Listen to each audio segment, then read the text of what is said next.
Somewhere beneath a mansion glittering with chandeliers and champagne, a woman lay dying on a cold tile floor, and no one upstairs heard her scream, while 200 guests danced in masks of gold and silver, celebrating a Halloween gala that would be talked about in Abu Dhabi society pages for months. A 26-year-old woman named Minal Fernandez was giving birth alone, in the dark, 3 floors below the music. By morning, she would be gone. So would her newborn daughter. And the family upstairs would spend the next several weeks trying to make sure the world never found out how. This is the story of a young woman from a fishing village on India's western coast who crossed an ocean to save her mother's life, and lost her own in the process. It is a story about power, about silence, and about the kind of cover-up that only enormous wealth can buy. Every detail you are about to hear has been pieced together from court filings, testimony given by household staff, an independent medical examination, and reporting from labor rights organizations who spent months fighting to keep this case from disappearing entirely. Some names have been used exactly as recorded. What has not changed is what happened to the woman at the center of it. Before we go further, if stories like this matter to you, hit subscribe to Exposed True Crime Stories. Every subscription tells us we are doing something worth continuing, and it genuinely motivates us to keep digging up the cases the world tried to forget. Now, let's go back to where it all began.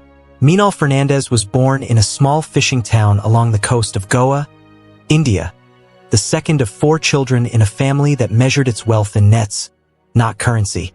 Her father spent his life on fishing boats. Her mother mended nets and sold the day's catch at the local market.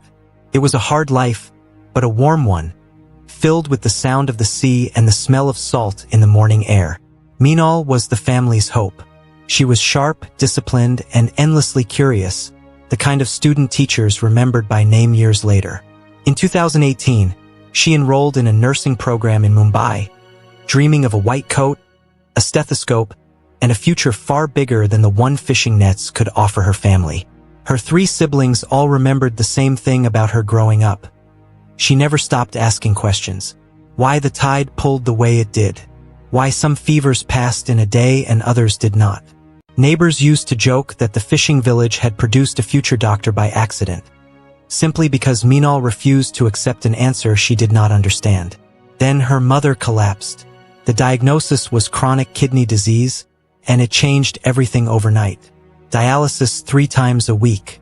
Medication that cost more than the family earned in a month.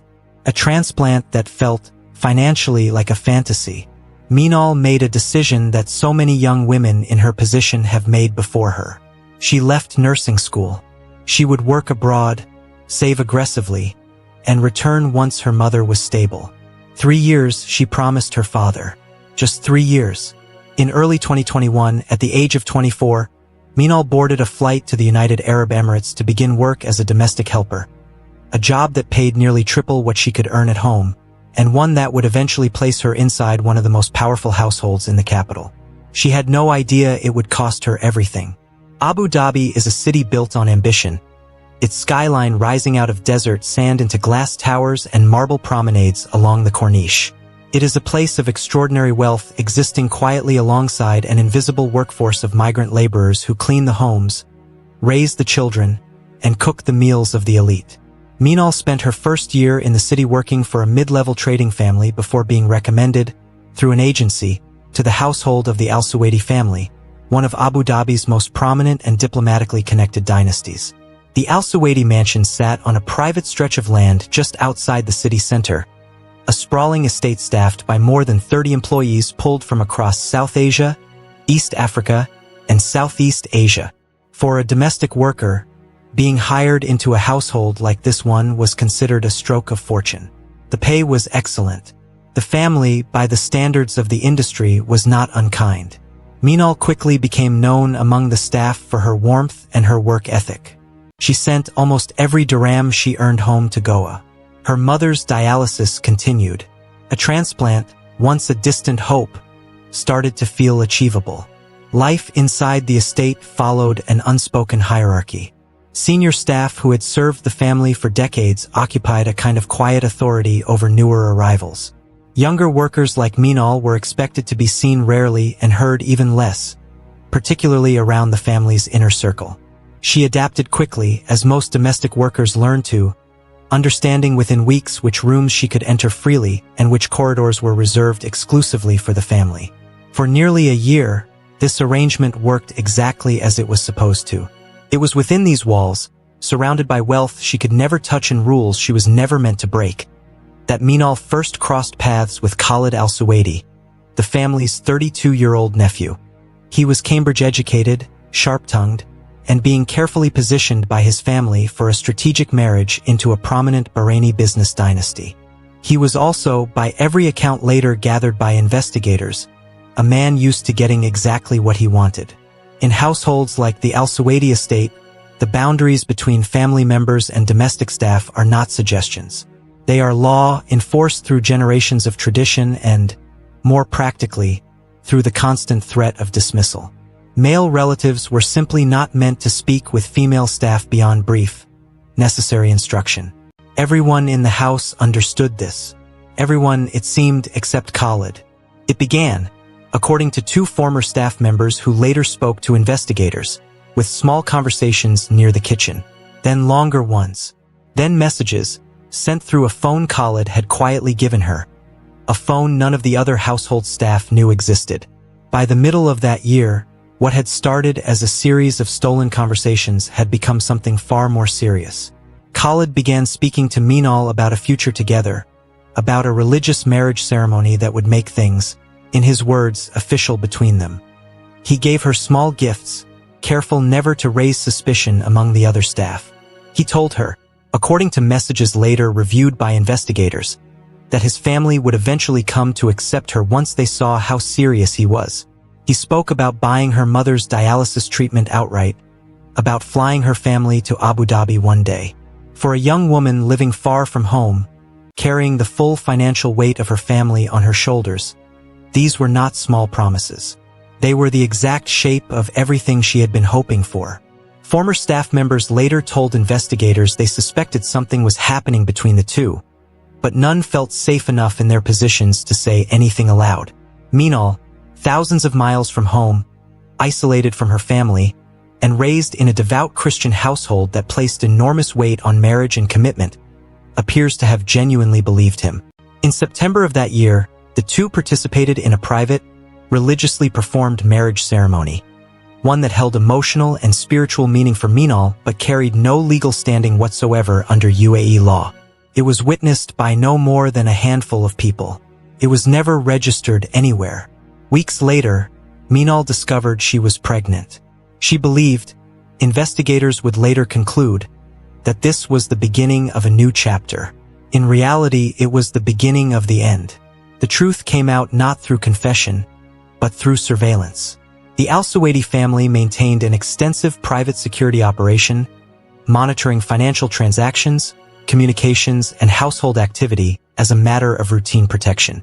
It was during an unrelated financial review that a security officer noticed irregular data usage tied to a phone that, officially, did not exist within the household inventory system.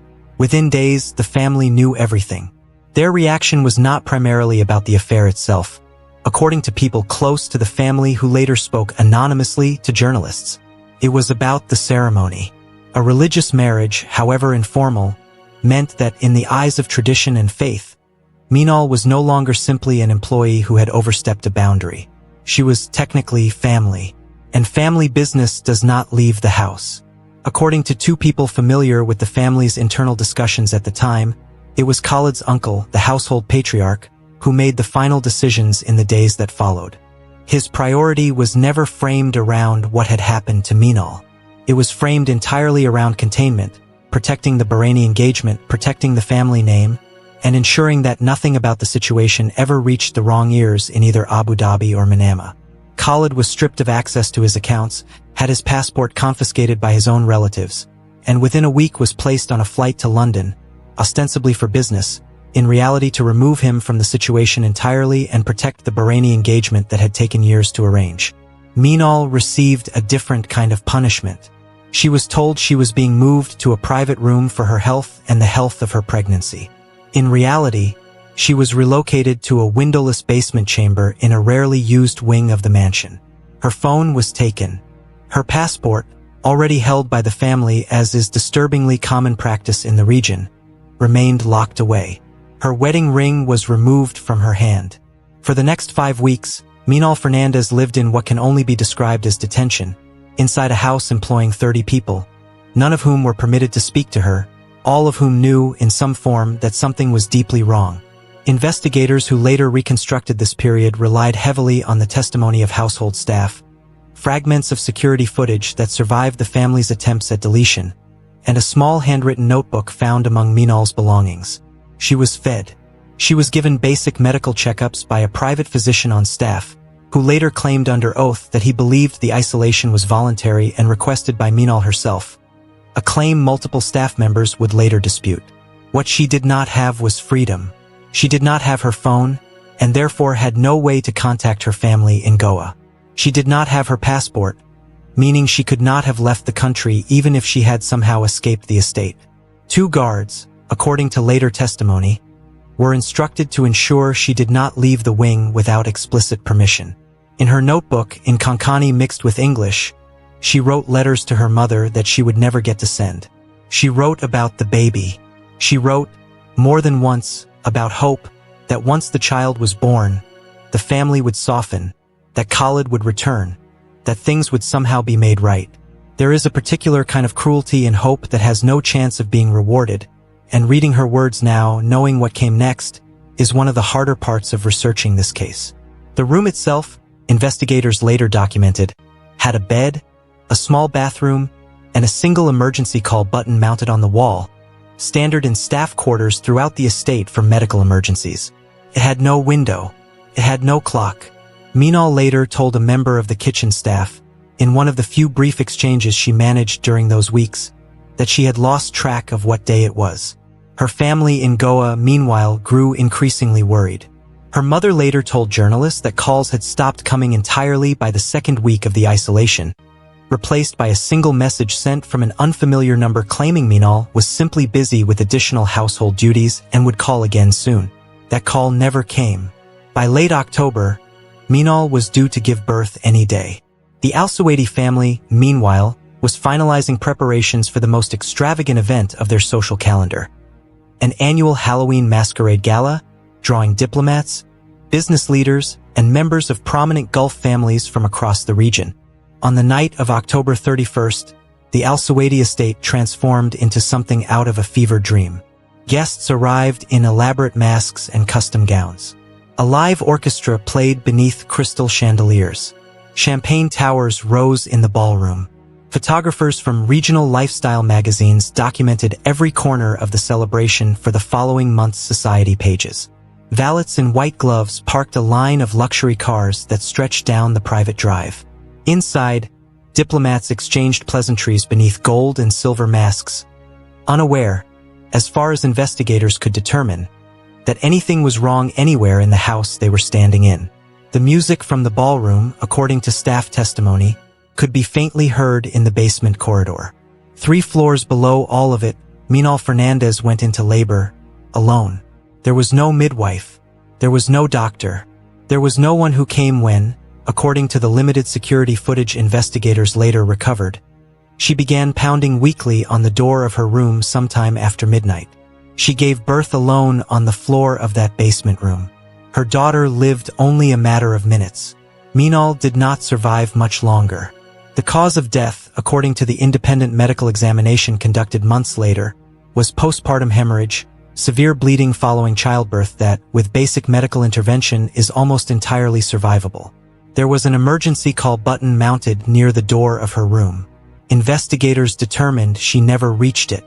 She was found the following morning, not by anyone in the family or its medical staff, but by a member of the household kitchen team, a Filipino cook named Ligaya Santos, who had quietly checked on Minal throughout her confinement whenever she could do so without being seen.